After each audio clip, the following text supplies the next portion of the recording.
Ang kwentong ito ay hango sa totoong buhay. Mula ito sa isa nating kabayan. Naitago na lang natin sa pangalang Paeng. Walang eksaktong taon. Probinsya ng Samar. Dalhin mo nga ang anak mo sa ospital. Tignan mo, halos hindi na humihinga. Wika ni Aling Linda. Hindi, Linda. Inaantay namin si Paeng. Alam kong kaya niyang pagalingin ang anak ko. Tugon ni Aling Mimang. Masyado kayong nagpapaniwala sa mga albula-albularyo na yan. Sigurado ka bang mapapagaling ng Paeng na yan ang anak mo? Tignan mo nga nangingitim na ang mga labi niya. Hindi na kayang lunasan ng doktor ang sakit ng anak ko. Alam kong si Paeng lang ang pag-asa niya. Nang mga oras na ito, hawak ng isang babae ang kanyang anak na halos wala ng buhay. Nakatayo ito sa harap ng tahanan ng isang lalaking nagngangalang Paeng. Maya-maya ay dumating ang matabang lalaki na humahangos, naliligo sa sariling pawis. Nadadapa pa ito habang papasok sa kanyang bakuran. Minang, ito ba ang taong sinasabi mo? Tignan mo nga yung itsura niyan. Parang hindi na makatayo ng maayos. Diyos mio naman. Isusugal mo ang buhay ng anak mo sa taong yan. Wika ni Aling Linda. Oo, siya nga si Paeng. Masyado ka namang mapanlait, Manang Linda. Kung hindi ka naniniwala, walang pumipilit sa'yo at pwede ka nang umuwi. Hindi ko naman kailangan ng opinyon mo. Wika ng ina ng batang pasyente na nagngangalang Minang. Pasensya na ho kayo. Kakagaling ko lang sa kabilang baryo eh. May ginamot kasi ako dun. Ano po may paglilingkod ko? Tanong ni Paeng. Kilalang manggagamot ang binata sa lugar. Ngunit sa unang tingin, mapagkakamalan pa itong pulubi. Mahilig magsuot ng damit na walang manggas ang binata. May katabaan ng pangangatawan at hindi rin nabiyayaan ng tangkad. Kaya naman mas kilala ito sa kanilang baryo sa Bansag na Paeng Takore. Simula pagkabata, ito na ang tawag sa kanya ng mga tao. Nasanay na lang din si Paeng. Binaliwala ang ganitong uri ng pangungutya dahil para sa kanya, ordinaryo lang ang lahat ng ito. Ngunit may isang kaganapang lubusang nakapagpabago sa kanyang pagkatao. Pagbabalik tanaw, nang mga sandaling ito ay nasa edad 10 taon si Paeng. Masaya itong namumuhay kasama ang mga magulang. Mula sa angkan ng mga manggagamot ang binata, ang kanyang ama ay kilalang mananambal sa lugar. Samantalang ang kanyang ina, isang serohanang dalubhasa sa panggagambala ng engkanto. Sa madaling sabi, bata pa lamang, malawak na ang kaalaman ng binata sa panggagamot. Ngunit isang sakuna ang naging dahilan ng tuluyang pagbabago ng buhay ni Paeng. Ito ay nang maaksidente ang sinasakyang tricycle. Nahulog ito sa bangin at tanging si Paeng lang ang nakaligtas. Halos madurog ang paa ng paslit dahil sa pagkakaipit. Mabuti na lang ay may dumaang mag-asawa. Kagad siyang nadala sa pagamutan. Kaso nga lang pagdating sa ospital, ang sabi ng doktor na tumingin ay patay na ito. Pumasok ang mag-asawang nakapulot sa kanya. Laking gulat ng lalaki dahil nang hawakan nito ang pulso ni Paeng, patuloy pa rin sa pagpintig. Dali-dali nitong tinawag ang doktor. Maging ito ay nagtaka sa mga nangyari. Ayon dito, wala nang anumang palatandaang buhay si Paeng nang tignan niya ito. Ilang minuto pa lang ang nakakalipas.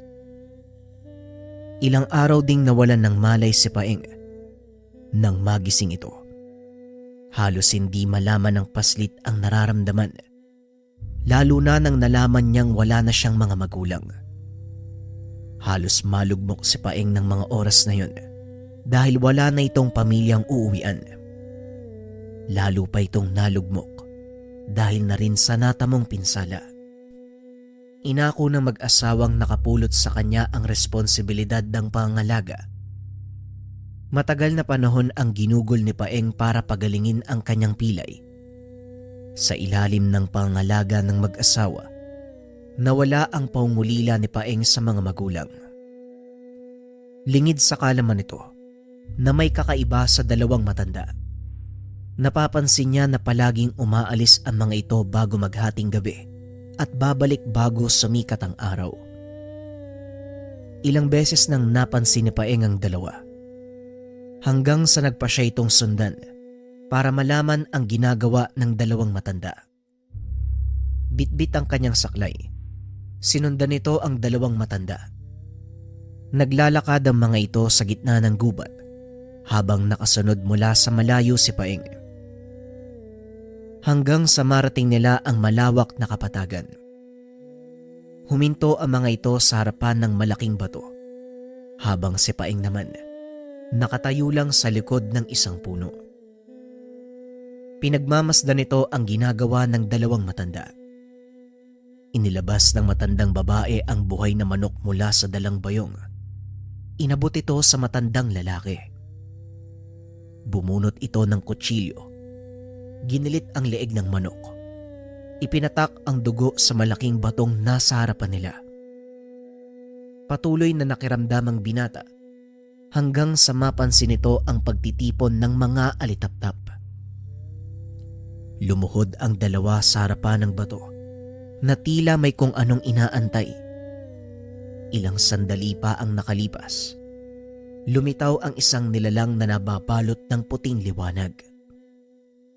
Kalahating tao, kalahating kabayo ang bandang itaas ng katawan nito ay magandang babae at ang pambabang katawan ay mula sa kabayo. Hindi napigilan ni Paeng ang sarili. Napatras ito. Natalisod sa tayong sanga dahilan para matumba. Gumawa ito ng ingay. Napalingon ng mag-asawa at dali-dali namang tumakbo palayo ang nilalang. Kagad nilapitan ng matandang babae si Paeng at inalalayan patayo. Ano bang ginagawa mo ditong bata ka? Bakit ka sumunod? Tanong ng matandang babae na itago na lang natin sa pangalang Aling Magda. Ano po yung nilalang na yun? Bakit po kayo nakikipag-usap dun? Tanong ng batang Paeng habang sinasapo ang kanyang nagdudugong binti. Tignan mo yan. Nagdugo pa tuloy ang sugat mo. Halika na nga, umuwi na tayo. Sa bahay na lang namin ipapaliwanag ang lahat. Wika ni Mang Ponso. Inalalayan ng mag-asawa ang paslit. Pagdating sa tahanan, kinausap ito ni Aling Magda.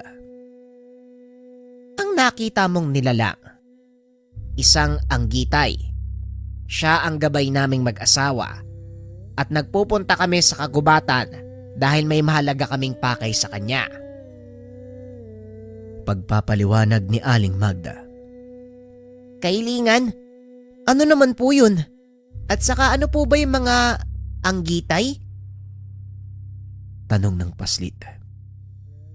Ang mga anggitay, sila ang mga nilalang na nangangalaga sa kagubatan.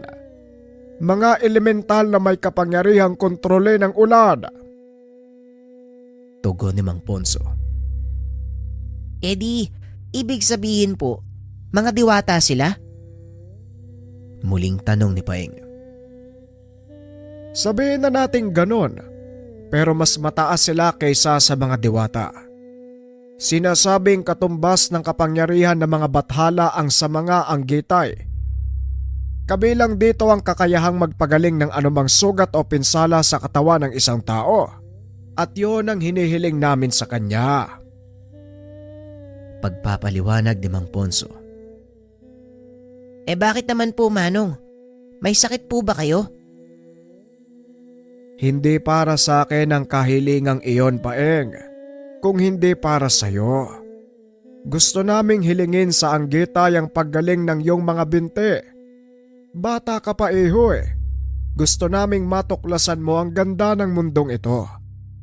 Ayaw naming habang buhay kang matali sa kapansanan mo. Pagpapaliwanag ni Mang Ponso.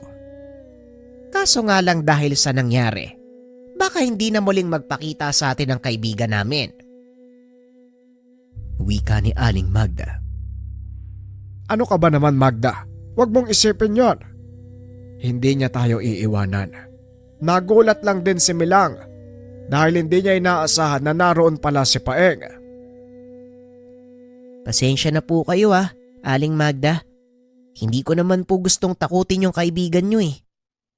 Pero sa totoo lang, nakakamangha yung itsura ng kaibigan nyo, no? Napakagandang tignan. Wika ni Paeng. Tama ka, Paeng. Maganda silang nilalang. Nakakapanghinayang lang kasi sa tuwing nakikita sila ng mga tao, sinusubukan silang hulihin. Nang mga sandaling iyon, isang plano ang pumasok sa isipan ni Paeng. Kinabukasan umalis ang dalawang matanda para magpunta sa kanilang sakahan. Kinuha ng binata ang pagkakataon upang bumalik sa lugar kung saan niya nakita ang anggitay. Nang marating nito ang batong pinag-alayan ng dalawang matanda, marahang inilapag ng binata ang kanyang saklay. Naupo sa lupa. Sinubukang kausapin ang nilalang.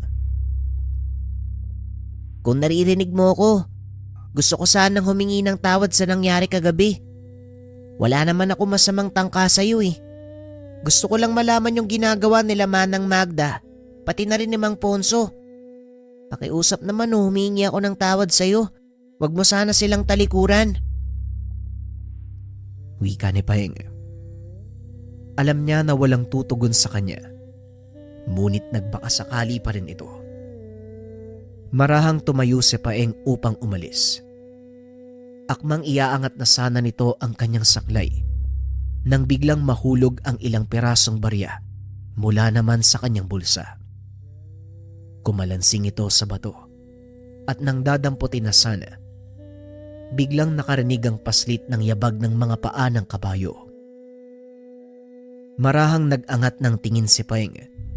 Nakita ang isang napakagandang nilalang. Nababalot ng puting liwanag. Kulay asul ang mga mata. Puti ang mga buhok. Maging ang kilay at pilikmata. May isang sungay sa gitna ng noo na napapaligiran ng kumikinang na bato. Kalahati ng katawan nito mula ulo hanggang bewang ay isang magandang babae, habang ang ibabang bahagi naman ay sa kabayo. Nakatitig ito sa kanya habang nakangiti. Marahang nag-ayos ng tayo ang binata upang matitigan ng harapan ang nilalang. Ngumiti din ito. Nagsimulang magsalita. Salamat naman at dumating ka. Huwag ka sanang matakot sa akin Hindi naman kita sasaktan eh. Wika ng paslita. Hindi naman ako natatakot. Pasensya ka na kung iniwanan ko kayo kagabi. Nagulat ako eh. Pero kung hindi kayo umalis, malamang nagkakilala tayo at nagkausap. Tugon ng anggitay. Matagal mo na bang kaibigan sina Manang Magda at Mang Ponso? Muling tanong ng paslit. Oo. Ang totoo sila ang nag-alaga sa akin. Simula pagkabata. Mabait ang dalawang matanda eh.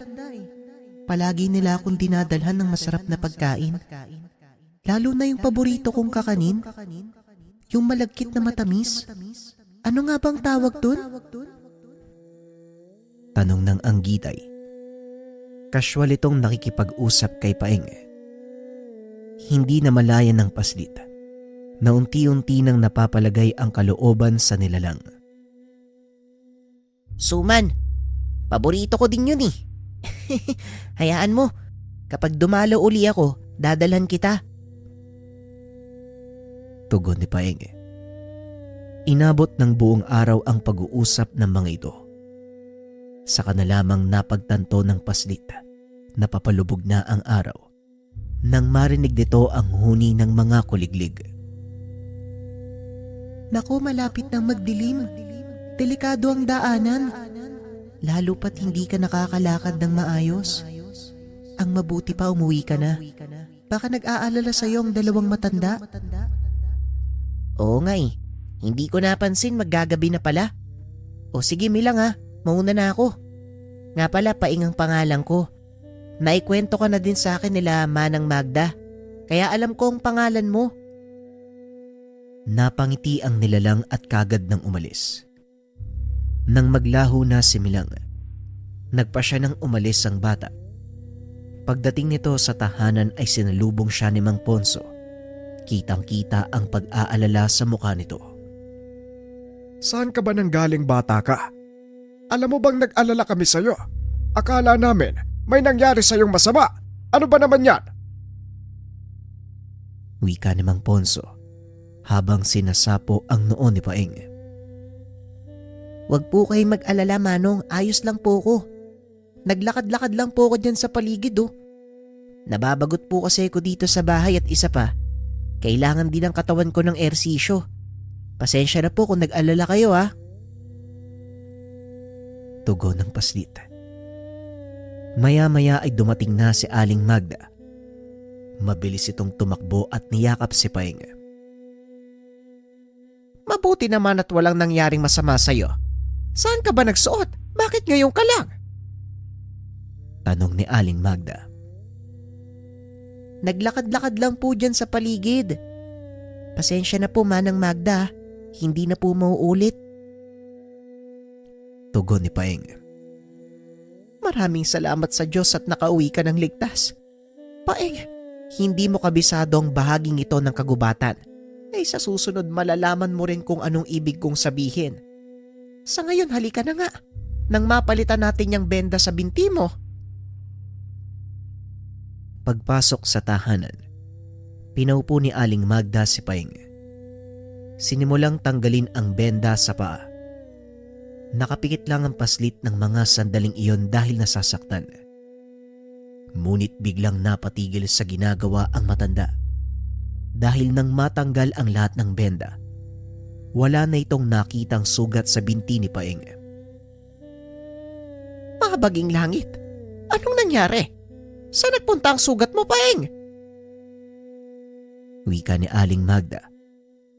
Hindi dumilat ang bata sa pag-aakalang niloloko lang siya ni Aling Magda. Ayaw na ayaw nitong nakakakita ng mga sugat kahit pa sa sarili niyang katawan. Manang Magda naman oh, niloloko niyo po yata ako eh. Wika ni Paeng. Hindi nagbibiro ang Manang Magda mo. Totoong wala nang sugat mo, Paeng. Wika ni Mang Fonso. Dahan-dahang idinilat ng paslit ang mga mata. Nagulat ito dahil totoo nga ang sinasabi ng dalawang matanda. Sinubukan din itong tumayo ng walang saklay. Hindi makapaniwala si Aling Magda sa nangyari, kaya pilit nitong inusisa si Paeng. Ano bang nangyari kanina, Paeng? Saan ka ba talaga nagpunta? Magsabi ka ng totoo. Tanong ni Aling Magda. Ang totoo po niyan, bumalik po ako dun sa lugar na pinunta nyo kagabi, kung saan po nagpapakita yung anggitay. Nagpakita din po siya sa akin, nagkausap po kami. Wala naman po siyang ginawa. Hindi ko po alam kung paano gumaling yung mga sugat ko. Basta, nag-usap lang naman kami. Yun lang naman po. Pagpapaliwanag ni Paeng. Ano naman ang sinabi mo? Nakausap mo si Milang. Paano nangyari yon? Tanong ni Mang Fonso. Hindi ko rin naman po inaasahan na magpapakita siya sa akin eh. Nagbakasakali lang po ako. Tapos yun po, bigla na lang siyang nagpakita sa akin. Tugon ni Paeng. Mabuting bata ka, Paeng. Siguro, naramdaman ni Milang na hindi ka banta para sa kanya. Kailangan nating magpasalamat. Bukas sa bukas, magluluto ko ng paborito niyang suman po. Suman po, Manang Magda. Yun daw po yung gusto niya eh. Nangako po ako na sa susunod kong pagpunta, dadalan ko siya ng suman eh. O siya, may ilang kilo pa naman ako malagkit na bigas dyan. Paglulutuan ko siya ng masarap na suman. Pag-uusap ng tatlo. Ito ang naging simula ng kakaibang pagkakaibigan ni na Paeng at Milang. Halos araw-araw kong dumalaw si Paeng sa nilalang. At kung minsan, si Milang ang nagpupunta sa kanilang tahanan upang magdala ng mga kakaibang prutas. Hindi ka dapat nagpupunta sa lugar na to eh. Malapit sa mga tao to. Mamaya may makakita pa sa'yo eh. Wika ni Paeng. Walang ibang makakakita sa akin kung hindi ko gugustuhin. Wala kang dapat ikatakot. Tugon ng Anggitay. Siyempre hindi ko pa rin maiwasan na hindi mag-alala no. Mamaya mapahamak ka pa eh. Huwag kang mag-alala. Walang makakagalaw sa akin.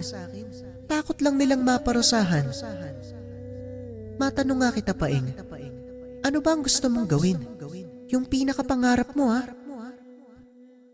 Tanong ni Milang. Napaisip naman si Paeng sa naging tanong ng kaibigan. Ang mga magulang ko, kilalang manggagamot sa aming lugar. Bago sila mawala, pangarap kong maging kagaya nila eh. Gusto kong ipagpatuloy ang kanilang sinimulan. Yung pagtulong sa kapwa, yung walang hinihintay na kapalit. Wika ni Paeng. Paano kung isang araw, bigyan ka ng pagkakataon upang matupad yun? Wika ni Milang. Kung sakaling magkaroon ako ng pagkakataon na maisakatuparan ng lahat ng gusto ko, hindi ko sasayangin ang oras.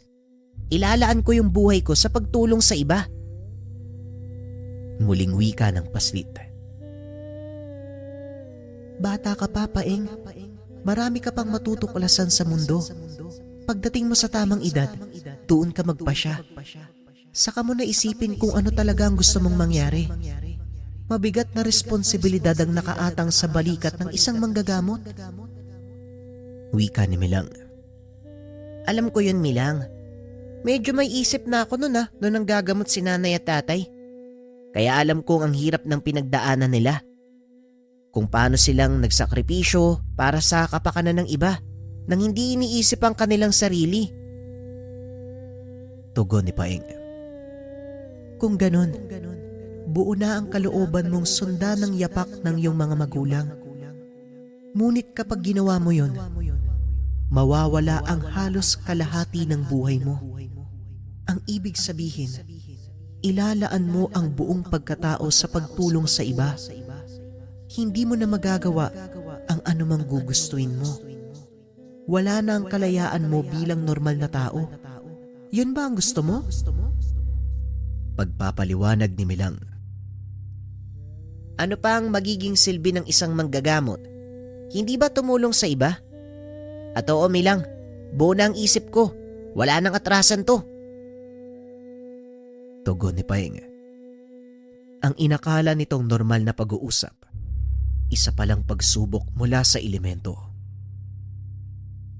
Kung ganon, sa unang pagdilim ng buwan, pumunta ka sa lugar kung saan mo ko unang nakita. May ibibigay ako sa'yo.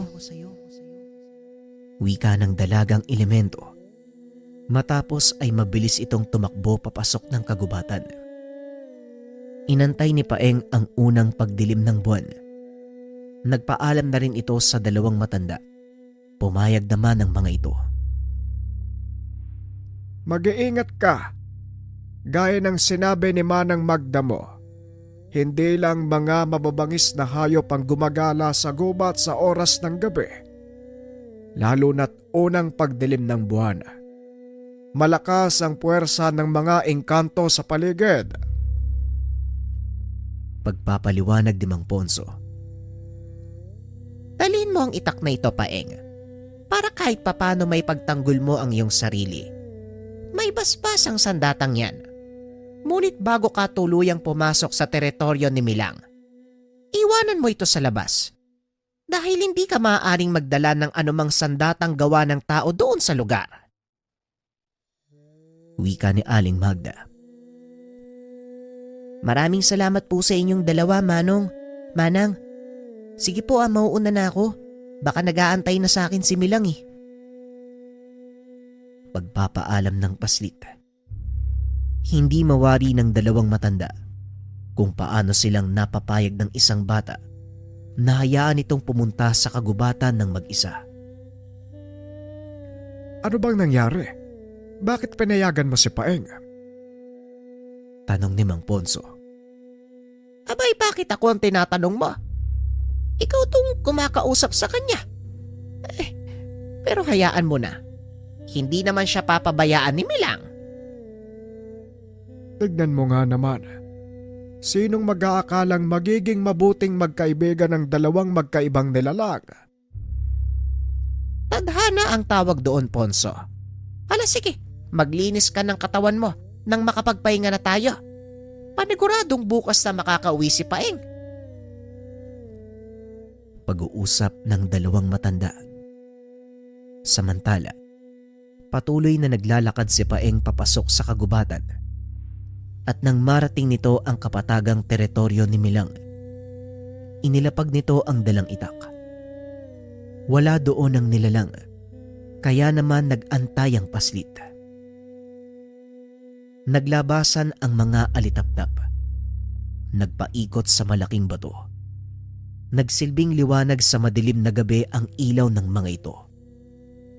Habang tumatagal, lalong lumiliwanag ang paligid. Ilang sandali pa, natanaw na ni Paeng ang imahe ng isang nilalang na nababalot ng liwanag. Papalapit ito sa kanya. Nagtaka si Paeng. Hindi naman ito ang anyo ng kaibigang si Milang. Nakita ng paslit ang isang dalagang naglalakad. Nakasuot ng mahabang damit. Kamukha ni Milang, ngunit wala na ang kalahating katawan na kabayo. Teka, sino ka? Nasaan si Milang? Ako to, Paeng. Isang beses sa isang buwan, nagkakaroon ako ng pagkakataon na mag-anyong tao. Nangyayari ito sa tuwing sasapit ang pagdilim ng buwan. Pagpapaliwanag ni Milang. Pero bakit ka nagpakita sa akin sa anyong tao? Anong meron?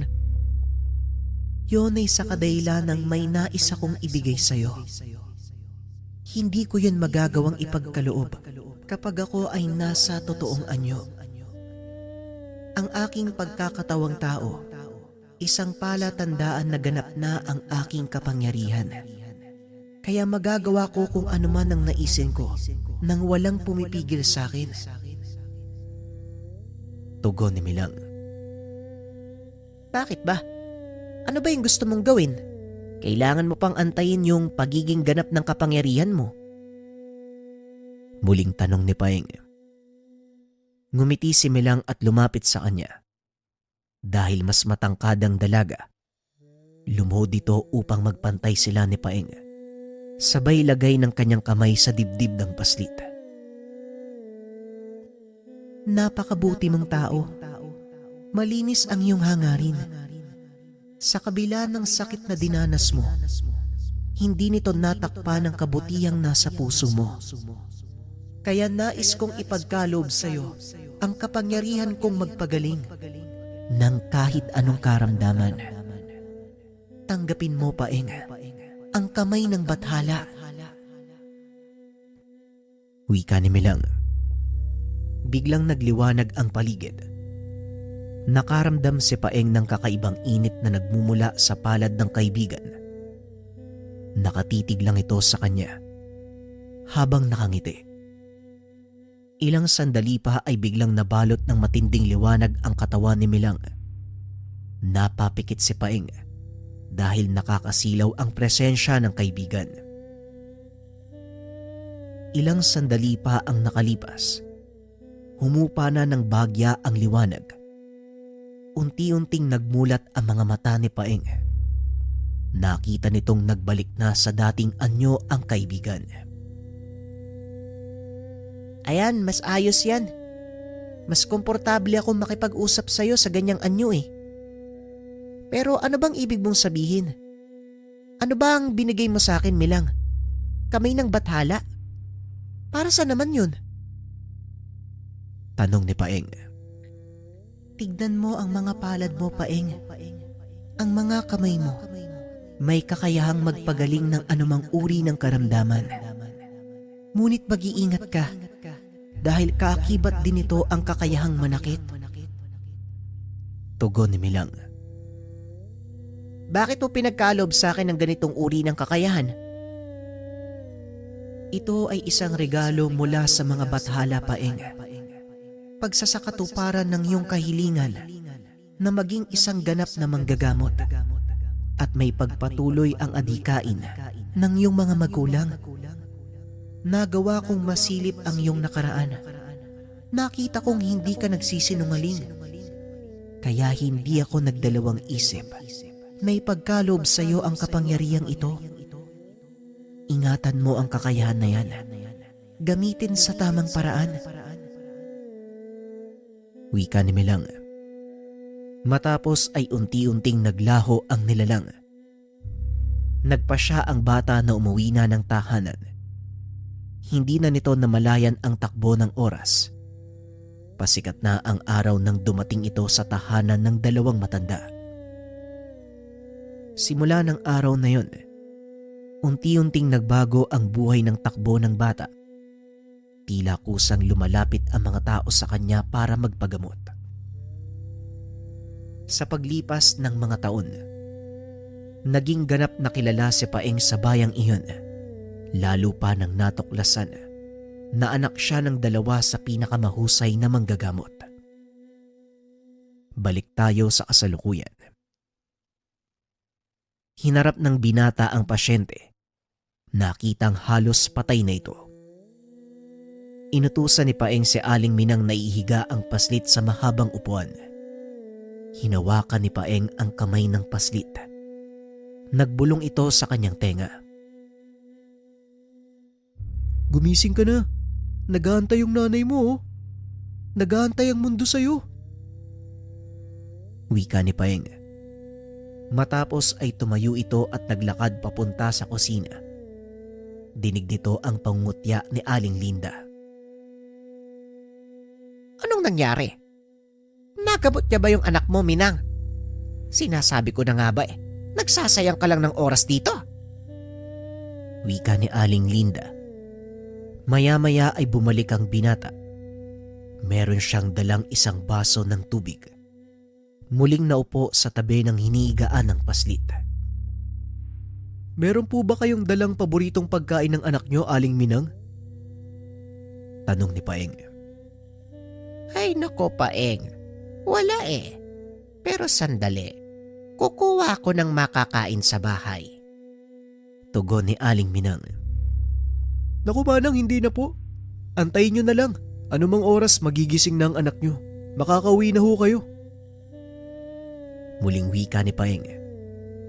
Ngunit kagaya ng inaasahan, hindi naniwala sa sinabi nito si Aling Linda. Magigising. Tignan mo nga ang kalagayan ng bata. Hindi ko alam kung saan ka humuhugot ng lakas ng loob para magbitaw ng ganyang salita.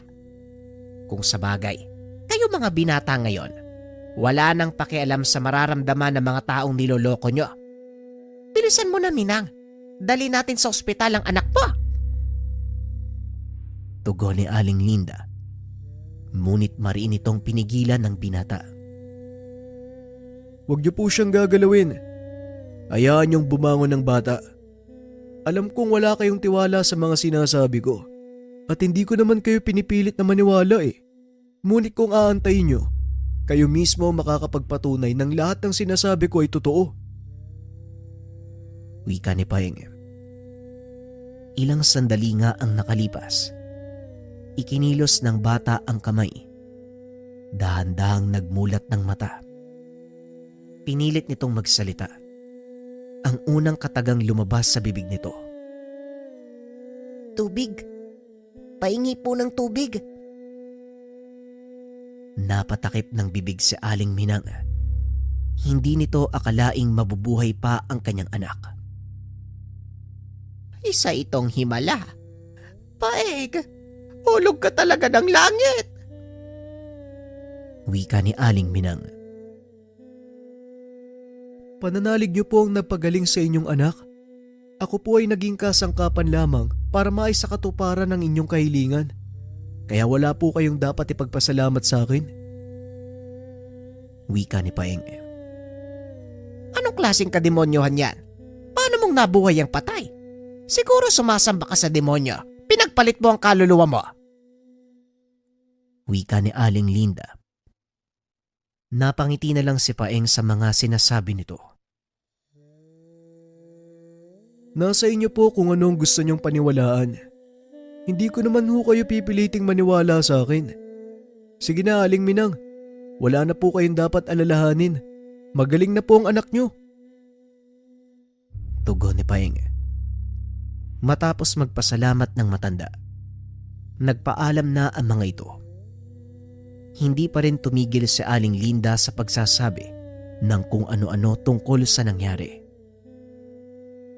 Nang mga sumunod na araw na balita na lang sa bayan ang ginawa ni Paeng, hindi naman na nagulat ang mga tao dahil alam nila na manggagamot talaga si Paeng. Ngunit ang kwentong kumalat, ipinagpalit ng binata ang kaluluwa sa demonyo, ang siyang naging usap-usapan sa buong lugar. Naku pare, ipinagkalat ni Aling Linda sa bayan na nakipagkasundo ka daw sa demonyo. Ano ba kasi yung ginawa mo doon sa matandang yon?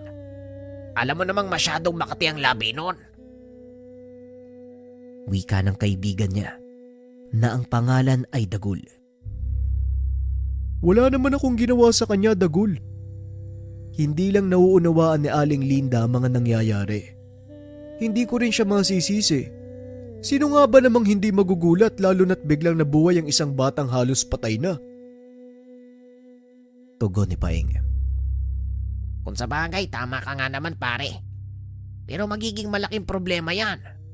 Problema mo yung matandang yun. Kaya mag-iingat ka ha. Lalo na pag naglalakad ka sa bayan.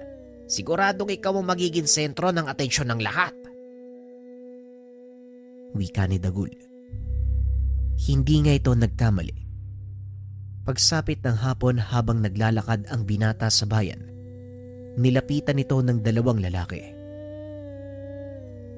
Paeng, malakas ang usap-usapan ng mga tao dito sa bayan ah. Totoo bang nakipagkasundo ka daw sa demonyo? Baka naman kaya mo ding tumupad ng kahilingan. Payamanin mo naman ako. Wika ng isa sa mga lalaki. Oo nga naman. Gusto ko magkaroon ng magarang sasakyan eh. Baka naman pwede mo kaming ipakausap sa dinadasalan mong demonyo. Wika ng isa pa sa mga taga-baryo. Pasensya na mga kaibigan pero hindi ko kayang gawin yung mga sinasabi niyo eh. Wala akong ganong kakayahan eh. At saka, huwag kayong maniniwala kay Aling Linda. Alam niyo naman na mahilig gumawa ng kwento yung matandang yun eh. Tugon ni Paeng. Baka naman ayaw mo lang kaming pagbigyan. Sige na Paeng. O baka gusto mo pang masaktan. Wika ng isa sa mga kalalakian. Sabay labas ng patalim mula sa tagiliran. Kung ako sa'yo, itatabi ko yan. Walang maidudulot na kabutihan ang gagawin mo. At isa pa, talagang hindi ko kayang ipagkalob ang hinihiling mo dahil wala naman akong ganong kakayahan eh. Sige na, muna na ako sa inyo. Tugon ni Paeng. Walang ano-ano. Inundayan ito ng saksak ng lalaki. Nanlaki ang mga mata dahil biglang hinawakan ni Paeng ang kanyang kamay. Nabitawan ng lalaki ang patalim. Unti-unting napaluhod dahil sa lakas ng pagkakapiga ni Paeng sa kanyang kamay. Walang iya ka. Bitawan mo ako. Kagad siyang binitawan ni Paeng. Humingi ng pasensya. Matapos ay dali-dali nang umalis sa lugar. Hindi naman na nakapagsalita ang mga kalalakian Wala silang kaide-ideya na ganun pala kalakas ang binata. Pagdating ni Paeng sa tahanan, nag-aantay ang kaibigang si Dagul. Naku pare, mabuti naman dumating ka na. Kailangan ko ng tulong mo si Tatang Fermin. Nabalian eh. Nadulas nung nagpapainom ng kalabaw sa sapa. Sinundo lang kita dahil hindi niya na kaya maglakad papunta dito. Wika ni Dagul. Ganun ba? O siya, ilalagay ko lang sa loob ng bahay yung mga pinamili ko. Kukuha din ako ng mga gamit tapos tutuloy na tayo dun sa inyo. Salamat pare ha, maasahan ka talaga. Doon ka na magapunan, tamang-tama nagkatay ng manok si Tia Marta. Muling wika ni Dagul. Matapos ang paghahanda, tumuloy na ang dalawa sa pagpunta sa tahanan nila Dagul. Pagkarating sa lugar na mimilipit na sa sakit si Mang Fermin. Akoy! Walang iyak ka na pa. Bakit naman kasi biglang tumakbo pababa ng sapa? Ayan tuloy, nahila ang tali. Pumulupot sa bago. Mukhang nabali yata yung buto ko na binti. Wika ni Mang Fermin. Ganun po ba? Naku, siguradong masakit nga yan. Amin na Mang Fermin, hayaan mong hilutin ko. Tugon ni Paeng. Mabuti naman dumating ka, iho. Pero teka, may narinig akong usap-usapan sa bayan na. Nakipagkasundo ka daw sa demonyo. Totoo ba yon? Tanong ni Mang Fermin. Ito si Mang Fermin talaga. Kilala niyo ako, di ba? Nagpapaniwala kayo sa mga sabi-sabi. Yun na nga eh. Hindi ako naniwala. Kasi kilalang kilala kita. At kahit anong sabihin ng mga tao sa'yo, tandaan mo iho. Sa'yo pa rin ako maniniwala. Salamat po, Manong. Mahirap talagang paliwanagan si Aling Linda eh. Pero, hayaan niyo na po. Mawawala din naman yung usap-usapan na yan kasi hindi naman totoo. Tugon ni Paeng. Matapos itong gamutin ng matanda, kumain muna ito ng hapunan bago nagpaalam. Balewala sa binata ang mga sabi-sabi dahil alam niyang malinis ang kanyang pagkatao. Ngunit dahil na rin sa mga maling kwentong kumakalat, isang kaganapan ang lumantad na sumubok sa kakayahan ni Paeng. Ilang araw ang nakalipas. Nakatanggap ng paanyaya ang binatang manggagamot sa kabilang bayan. Hindi tinatanggihan ng binata ang ganitong paanyaya dahil na din sa kanyang sumpa sa puntod ng mga magulang na ipagpapatuloy ang kanilang sinimulang pagtulong sa mga nangangailangan na walang kakayahang magpagamot. Medyo malayo ang bayang iyon. Kinakailangan pang maglakbay ng binata ng mahigit 2 oras sakay-sakay ng bus bago marating sa mismong kabisera. Sinundo na lang ito ng mga nagpatawag sa kanya pagkarating sa terminal. Ilang minuto din ang ginugol ng binata sakay naman ng habal-habal paakyat sa kinaroroonan ng tahanan ng pasyente. Isang malaking bahay sa tuktok ng burol ang pinuntahan ng binata. Napag-alaman nito, isa sa pinakamayamang tao sa bayang iyon ang kanyang pasyente. Pagpasok sa bahay, kaagad bumungad sa binata ang 2 malalaking kalalakian. Nasa likod ng mga ito ang matandang nakasakay sa silyang digulong. Ikaw ba ang sinasabi nilang Paeng? Ang may kakayahang bumuhay ng patay? Tanong ng matanda. Ako nga po pero hindi po totoong binuhay ko ang patay. Dahil kung tutusin, hindi pa naman ho tuluyang nalagutan ng hininga yung pasyente ko eh. Tugon ni Paeng. Ganun pa rin yun, iho. Kung hindi mo siya tinulungan, abay malamang doon na ang bagsak ng batang yon. Nga pala, ang pangalan ko ay Alejandro. Pagpapakilala ng matanda. Ako naman po si Paeng. Ano pong may paglilingkod ko sa inyo? Gusto ko ang ugali mo. Direkta kung magsalita. Yan ang mga taong hinahanap ko. Bueno, bakit hindi mo ko sabayan sa pananghalian? Doon natin pag-uusapan ang lahat. Wika ni Mang Alejandro.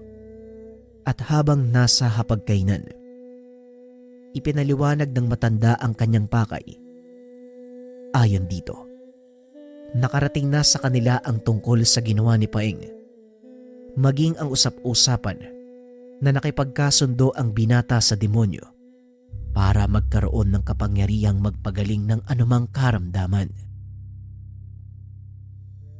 Malakas ang ugong na nakipagkasundo ka raw sa demonyo.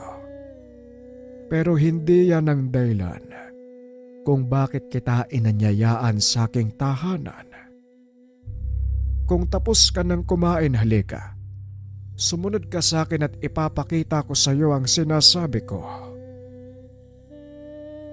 Wika ni Mang Alejandro. Itinulak ng isa sa kanyang mga tauhan ang upuang digulong. Papunta ito sa isang kwarto. Nang buksan ito ng isa pang tauhan, tumambad sa binata ang natutulog na dalaga. Ano pong nangyari sa kanya? Tanong ni Paeng. Marahan siyang naglakad papasok ng kwarto habang pinapaliwanag ni Mang Alejandro ang nangyari sa dalaga. Ilang buwan nang ganyan ang kalagayan ni Almera. Simula nang umuwi sila galing sa syudad. Nagpaalam lang itong matutulog, ngunit kinabukasan, hindi na ito nagising pa. Wika ni Mang Alejandro. Ganun po ba, Manong? O sige ho, susubukan kong tignan ang kalagayan niya. Wika ni Paeng. Akmang lalapit na ito sa dalaga nang bigla siyang nakarinig ng pamilyar na boses. Sandali lang, Paeng. Huwag kang lalapit sa katawan ng babaeng yan. Wika ng tinig. Milang? Ikaw ba yan, Milang? Tanong ng binata. Hininaan lang nito ang kanyang boses para hindi mahalata ng mga kasama sa kwarto na may hindi ito nakikitang kausap. Oo, Paeng. Ako nga ito. Lumabas ka sa silid. Lumayo sa mga taong ito. Ipapaliwanag ko sa iyo ang buong pangyayari. Tugon ni Milang. Nagpaalam si Paeng kay Mang Alejandro na gagamit sandali ng palikuran. Mabuti na lang at nasa labas ng tahanan ang mga ito, kaya nagawang makapuslit ng binata. Bakit, Milang? Anong meron sa babaeng yun? At saka bakit ngayon ka lang nagpakita sa inabahaba ng panahon? Tanong ni Paeng. Maraming nangyari simula nang mamatay si Mang Ponso. Pasensya ka na kung hindi kita nadadalaw. Pero mamaya ko ipapaliwanag sa iyo ang lahat. Sa ngayon, kailangan nating harapin ang sitwasyon. Ang dalagang yan ay biktima ng isang mangkukulam. Wala kang kakayahan para kontrahin ang sumpang inilagay sa katawan ng dalaga. Sa oras na mahawakan mo ito, paniguradong may gagawin ng mangkukulam sa kanya. Wika ni Milang. Eh di paano ko siya matutulungan? Anong pwede kong gawin, Milang? Tanong ni Paeng. Ipagpatawad mo, Paeng. Ngunit sa pagkakataong ito, mukhang wala tayong magagawa. Hindi matanggap ni Paeng. Sa kauna-unahang pagkakataon, wala siyang magawa sa kalagayan ng pasyente. Hindi, Milang. Alam ko may magagawa ako eh. Hindi ko yun malalaman kung hindi ko susubukan. Isa pa, malaki ang tiwala ko sa iyo eh. Ngayong nandito ka, alam kong hindi mo ko papabayaan. Tugon ni Paeng. Kung talagang porsigido kang tumulong, sige, Pero hindi ako mangangako na malulutas mo ang problemang ito. Nakadepende ang lahat sa magiging pasya mo. Mag-iingat ka, Paeng. Nandito lang ako para gumabay. Wika ni Milang. Bumalik ang binata sa loob ng tahanan. Muling kinausap si Mang Alejandro. Tinanong nito ang totoong nangyari. Ngunit maging ang matanda ay walang kalam-alam. Huwag po sana kayo magugulat Ngunit mangkukulam po ang may gawa nito sa dalaga. Wika ni Paeng. Kulam. Sino naman ang gagawa nun sa apo ko? Mabait na bata si Almera. Wala itong nakakaaway. Lalo na dito sa aming bayan. Kung hindi mo na itatanong, Paeng, ama ng dalagang yan ang alkalde ng bayang ito. Wika ni Mang Alejandro. Kung ganun ho siya ang tatanungin ko, baka sakaling may alam ang tatay ni Almira sa mga nangyayari.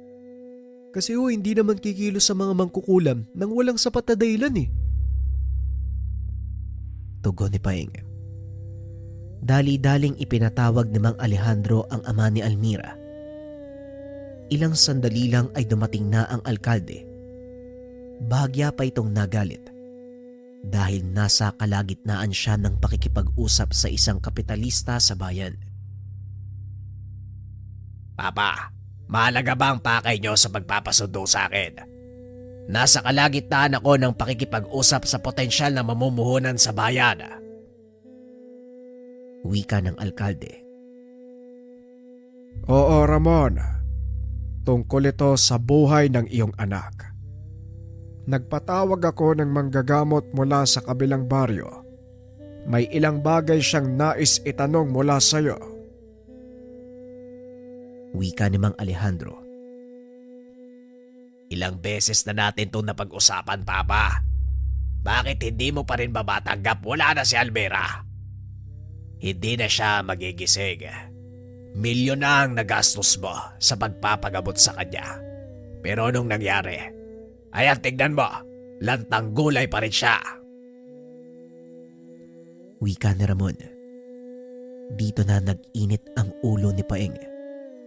Hindi nito napigilang sumagot. Mawalang galang na po, alkalde. Pero sa mga sinasabi niyo, parang wala kayong pakialam sa anumang mangyari sa anak niyo. Itama niyo po ako kung mali ang sinasabi ko. Pero yung kasi ang nakikita ko Wika ni Paeng. Kilala mo ba kung sino ang kausap mo, bata? Baka nakakalimutan mong nasa loob ka ng baluarte ko. Sino ka ba? At bakit ang lakas ng loob mong pagsalitaan ako ng ganyan? Tanong ni Ramon. Ako ho. Wala naman ho. Pangkaraniwang mamamayan mula sa kabilang bayan. Naparito ko dahil pinatawag ako ng tatay niyo para sana iligtas ang kanyang apo. Tugon ni Paeng. Tumawa ng malakas ang alkalde at muling nagsalita. Huwag mong sabihin na isa kang doktor. Pasensya na, pero hindi mo ako mapapaniwala. Pero kung gusto mong subukang iligtas pa ang buhay ng anak ko, sige, hindi ako tututol. Sana lang, huwag masayang ang mahalaga kong oras. Ano ba ang kailangan mo sa akin? Tanong ni Ramon. Pakiusap, alkalde. Manatili ka sandali. Antayin ang mga gagawin ko. Naupo ang alkalde. Sa pagkakataong iyon, nilapitan ni Paeng ang dalaga at hinawakan ito sa kamay. Nakita ng binata ang nangyari at gaya ng inaasahan, may kinalaman ang ama nito sa nangyari sa kanya. Tulad ng sinabi ni Milang, malalaman ng mangkukulam ang ginawa ng binata, kaya kagad itong gumawa ng paraan. Sa pamamagitan ni Milang, binalot nito ng proteksyon ng katawan ng dalaga. Nagsimulang kumprontahin ang alkalde. Mang Alejandro, Wala pong kinalaman ng pagbabakasyon ng apo nyo. Ang may gawa ng lahat ng ito, ang kanyang ama. Wika ni Paeng. Ano ang ibig mong sabihin? Paanong may kinalaman si Ramon sa mga nangyayari? Halos hindi nga nagkikita ang mag-ama. Tanong ni Mang Alejandro. Tama si Papa. Paano mo nasabi na ako may gawa ng lahat?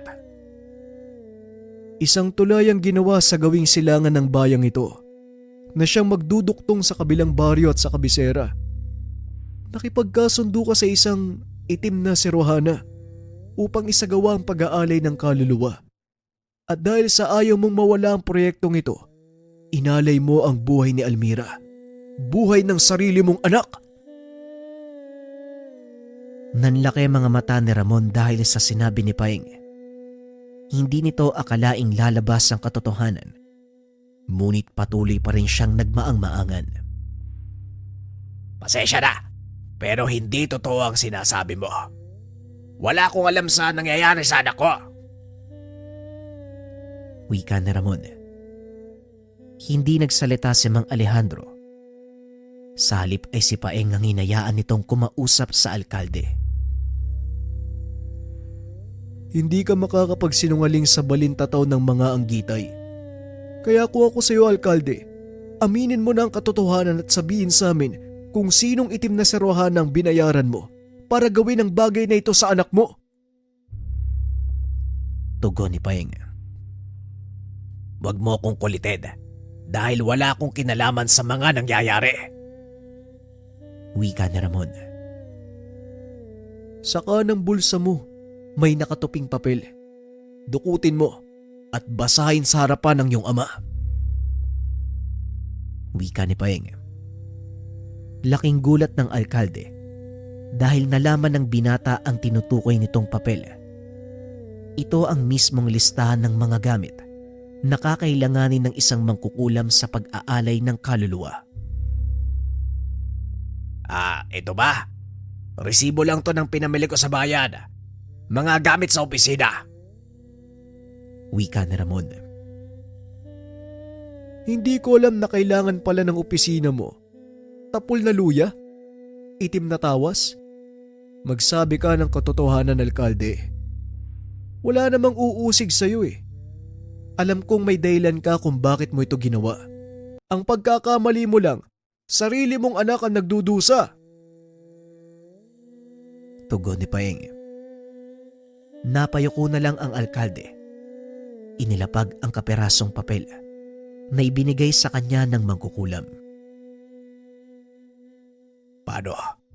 Paano mo nalaman ang lahat? Sino ko ba talaga? Gaya ho ng sinabi ko sa inyo, ordinaryong tao lang ako na gustong tumulong. Tugon ni Paeng. Kung ganon, makikiusap ako sa iyo. Iligtas mo ang anak ko. Sa ganung paraan, makabawi ako sa kasalanang nagawa ko sa kanya. Patawarin niyo ako. Iniisip ko lang ang kapakanan ng bayang pinakamamahal niyo. Wika ni Ramon. Mamaya natin pag-uusapan ng tungkol sa bagay na yan. Sa ngayon, tignan muna natin ang mga mangyayari. Paeng, nakikiusap ako sa iyo. Malaki ang tiwala ko. Alam kong hindi mo ko bibiguin. At saka huwag kang mag-alala. Sa oras na gumaling ang aking apo, may matatanggap kang malaking gantimpala. Hindi aayos yung buhay mo hanggat hindi mo nasusubukan to. Pero bago yun, ano ba yung mga bagay na gumagabay sa buhay ng isang tao? Pinakamalaga, kalusugan. Kapag hindi maayos ang katawan, sira ang lahat ng aspeto ng buhay. Pangalawa, pag-ibig. Kapag hindi nagmamahal o lito sa konsepto ng pagmamahal, sira ang paggawa ng desisyon, madalas nauuto, naloloko. Pangatlo, pera. Hindi alam kung paano kikita o kung sakaling alam man, hindi alam kung paano magbabudget para sapat na makaipon o madoble ang pera at puna ng pangangailangan sa araw-araw. Huli, career. O ano bang gusto mong gawin sa buhay mo? Yung kikita sa trabaho at the same time, makakatulong ka sa ibang tao. Lahat ng ito ay mga energy o puwersa na tumutulak sa daloy ng buhay ng isang tao kung saan tayo mapupunta. Mabuti man o masama, isa o dalawa dyan ang masira, maapektuhan ng kabuang daloy ng enerhiya sa buhay ng isang tao. Minsan nagtataka kayo, may mga tao na alam kung ano yung gagawin sa buhay nila. Career, finance, love life, and health. Parang perpekto. Kagaya nga ng sinabi ko, enerhiya. Ang buhay ay binubuo ng energy, may mga bagay tayo na pwedeng gamitin. Pagkunan upang ma-attract ang mga positibong enerhiya na makakatulong sa atin araw-araw. Halimbawa, buhok ng nyog na may isang mata. Kilala ito noon bilang pampaswerte sa buhay. Pangalawa, leklay. Mula sa mga natural na bato sa kabundukan, inilalayo ka sa kapamakan at masamang enerhiya. Diamante negra, proteksyon sa masamang elemento at nilalang. Nag-a-attract ng katalinuhan sa taong nagdadala. Hindi lang yan, meron pang 2 sangkap na makakatulong sa lahat ng aspeto ng buhay at ang pinakasekreto may kasamang mutya sa loob. May kasamang orasyon, pati na rin guide kung paano gagamitin. Lahat ng yan ay nandito sa gabay medalyon. Idagdag mo pa ang pinakasimbolo ng gabay medalyon.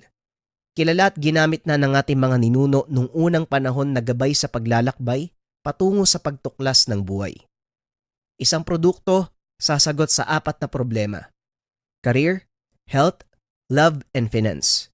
Kung interesado ka, subukan mo.